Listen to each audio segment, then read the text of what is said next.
네, 반갑습니다. 안녕하세요. 장관께서는 지난 국회 인사청문회에서 검찰 개혁 의지를 밝히셨어요. 권력자의 눈치를 보지 않는 검찰이 부정부패를 단죄해서 국민에게 신뢰받는 시스템을 만들겠다. 이것이 이제 검찰 개혁이라고 정의했는데요. 지금 이제 언론의 주목을 많이 받고 계신데 한동훈표 검찰 개혁은 눈에 띄지가 않습니다. 지금 검찰 개혁이 필요합니까? 저는 검찰의 임무는 제가 말씀드린 것은 제도 개선을 중심으로 말씀드린 것은 아니고요. 사건을 정확하게 법과 원칙에 따라 처리하는 것이 검찰 개혁의 핵심이라고 생각합니다. 노력하고 있습니다. 물론 이게 부족한 점이 많이 있다는 지적에 대해서는 제가 공감하고요. 더 노력하겠다는 말씀드리겠습니다. 네, 권력자의 눈치를 보지 않는다고 하셨는데 저는 권력자의 눈치를 상당히 보고 있다고 보고요. 검찰이 부정부패를 단죄한다. 여기도 선택적 수사로 부정부패를 단죄하고 있다고 봅니다. 수사를 잘할 때는 너무 잘해요. 근데 안 할 때는 너무 안 합니다. 그래서 제가 대표적인 사건을 몇 개 소개하면서 검찰 개혁이 이루어지지 않고 주시면 제가 네네 근본적인 원인을 짚어보고 제 나름대로 대안도 좀 제시해 볼게요. 여러 번 답변했던 내용이 있어서 조금 지루한 면도 있지 않지만 이게 국민들께서 의문을 갖고 또 국민들께 보고 드린다는 자세로 좀 성실히 임해 주셨으면 좋겠습니다. 2018년도 법무부는 성희롱 성범죄 실태 조사를 한 바가 있어요. 알고 계신가요? 2018년도. 매우 충격적인 결과가 나왔는데요. 그 당시 여검사 70.6%가 성희롱 성폭력 피해 경험이 있다는 결과가 나왔습니다. 혹시 내용은 좀 들어보셨죠? 책임지실 입장은 아니시지만 제가 요 말씀 해주신다는 말씀 미리 듣지 못해서 구체적인 부분 확인 못했는데요. 그런 식의 보도를 본 기억은 있습니다. 이게 아마 후속 조치도 별로 이루어지지 않은 것 같고요. 당시 제가 초선 국회의원에서 운영위원회 때 질의를 했는데 국가인권위원회가 이 문제를 검찰에 고발을 못했어요. 왜냐? 검찰이 연루된 사건이 있기 때문에 검찰에 고발하는 것이 고양이에게 생선을 맡기는 격이고 또 국가인권위원회 법을 보니까 이 검찰 관련된 사건을 꼭 검찰총장 앞으로 고소를 하게 돼 있더라고요. 그래서 이 관련된 법안도 제가 냈으니까 이럴 경우에 이제 기타 수사기관에서 수사를 할 수 있도록 이 법도 우리 법무장관으로서 좀 검토해 주시기 바라겠습니다. 제가 잘 챙겨보겠습니다. 근데 이제 많은 국민들이 그래요. 이 법이 너무나 충격적인 거잖아요. 사회의 정의를 세우는 검찰에서 여검사 70.6%가 성희롱 성폭행의 경험이 있다. 근데 많은 국민들은 이렇게 얘기합니다. 만약에 검찰이 아니라 다른 정부 부처나 기업에서 여성 공직자들이 70.6% 강간당했다. 검찰이 이거 바로 강제 수사해서 범인 색출했을 거예요. 근데 검찰이 연루되니까 이 사건을 적극적으로 수사 안 했다. 이런 국민들의 법감정과 이 바라보는 시선이 있다는 것은 분명히 알아주셨으면 좋겠습니다. 70%가 강간당했다 이렇게 답은 안 했을 겁니다. 성폭력, 성추행입니다. 성폭력 안에는 그 부분이 포함되어 있는 걸로 알고 있습니다.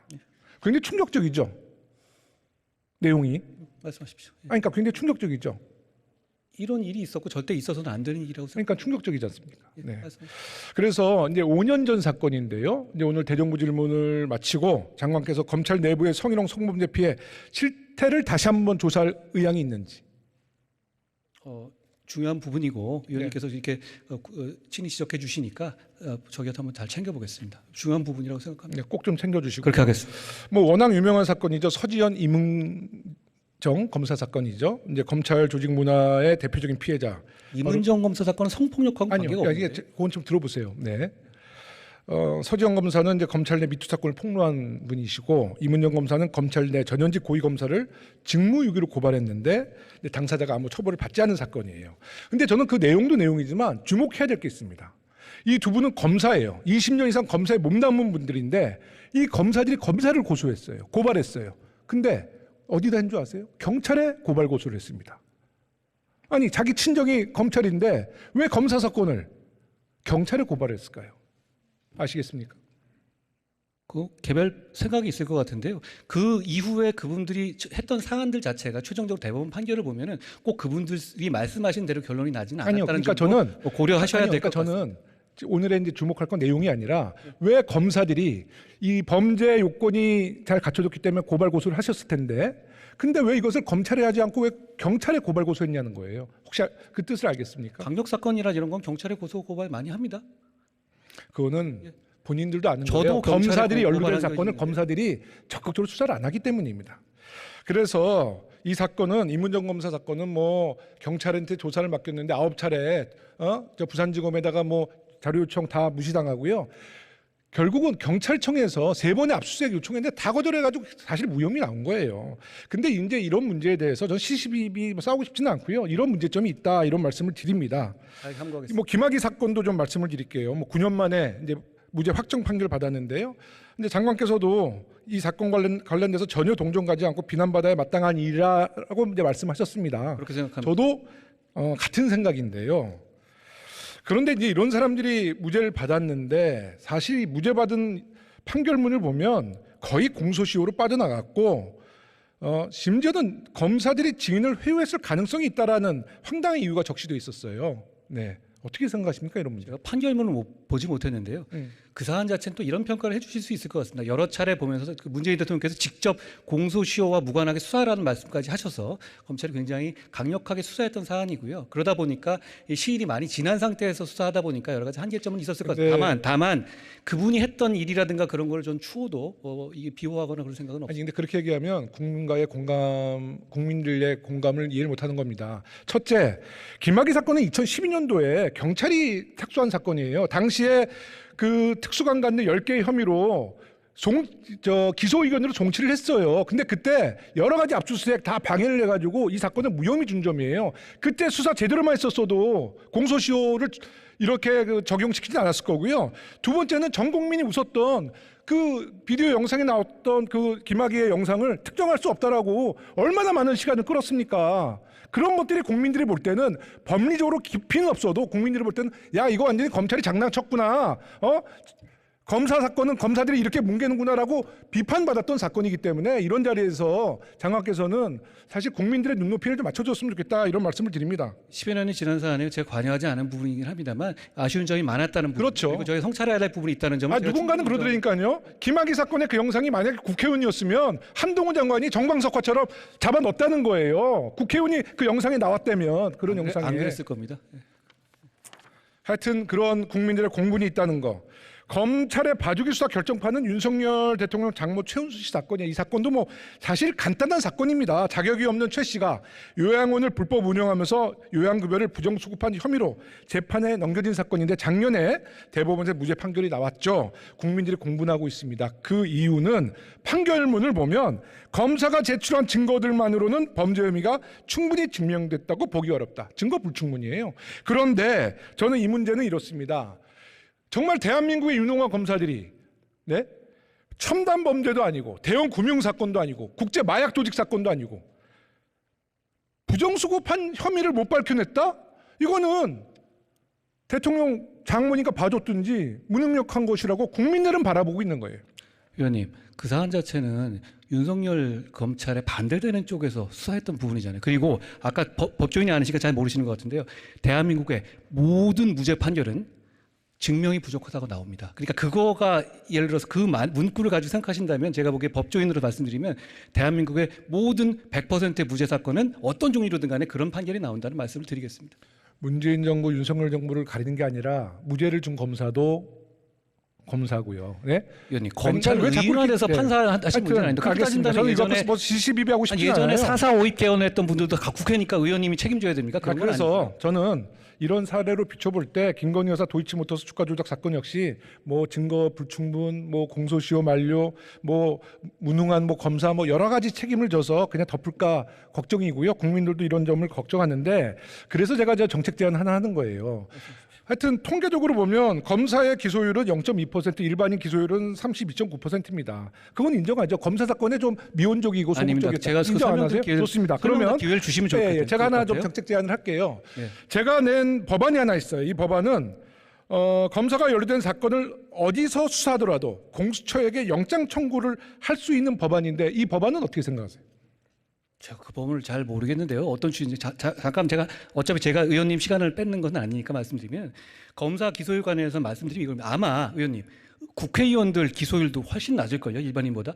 왜냐하면 검사는 엄격한 심사로 뽑지 않습니까? 그리고 국민들의 상당수 그 범죄율은 재범으로 나오는 건데요. 검사는 전과가 있으면 쫓겨납니다.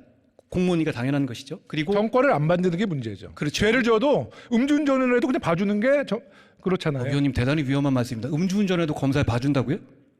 봐준 사례가 없었습니까? 지금은 없습니다. 아니지만 예전에 많이 봐줬죠. 언제적 말씀하시는 아니 거예요? 그러니까 예전에 많이 받았다는 아주 거예요. 옛날에 80년대 말씀하시면 모르겠지만 90년대도 있습니다.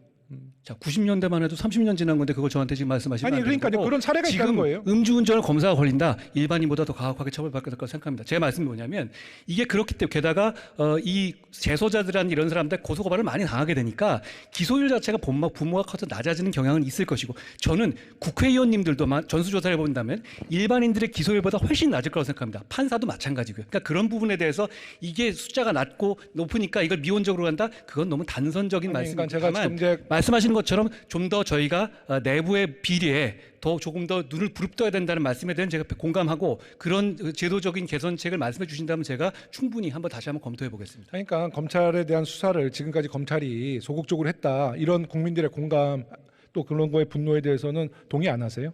그런 걱정이 있으니까요. 제가 아니 말씀드린 현실이 그런 게 있었잖아요, 사실. 그런 건 좀 인정을 하세요. 그렇지만 아니요, 뭘 인정하라고 저한테 말씀하실 건 아니고, 아니 통계가 그 부분에 있어요. 대해서 말씀하시는 통계라든가 그런 식의 통계 볼 만한 건 아니라는 점을 말씀드린 거고요. 그렇게 따지면 좋습니다. 국회의원 범죄에 대해서 검찰이 지금 그러면 국회의원 기소율도 훨씬 낮을 텐데요. 봐주고 있는 겁니까? 그래서 제가 그런 이제 정책 취지는 제안을 아닌 거고요. 했잖아요. 그래서 검찰에 대한 사건을 경찰이 수사를 하더라도 검찰이 영장 청구를 하지 않고 공수처에 영장 청구하는 이 법안은 타당하다고 보세요, 어떠세요? 위원님이 어차피 선의로 해주신 얘기니까 제가 지금에서 법 안에 대해서 법무장관으로서 그게 타당하냐 아니냐를 바로 즉답하는 거는 너무 이거는 경솔한 얘기 같고요. 말씀하신 내용을 가지고 제가 한번 저희 이 전문가들하고 한번 허심탄회하게 한번 논의해보고 의견을 드리겠습니다. 제가 행안위 4년 했는데요. 그때 경찰청장한테 물어봤어요. 경찰이 사건 수사한 것 중에서 검찰 영장 청구를 얼마나 청구를 해줬냐 했더니 당시에 경찰청장 얘기가 자기 기억으로는 한 건도 없다고 그래요. 크게 뉴스되고 보도되지 않는 사건. 그러니까 내사에서 압수수색 사건을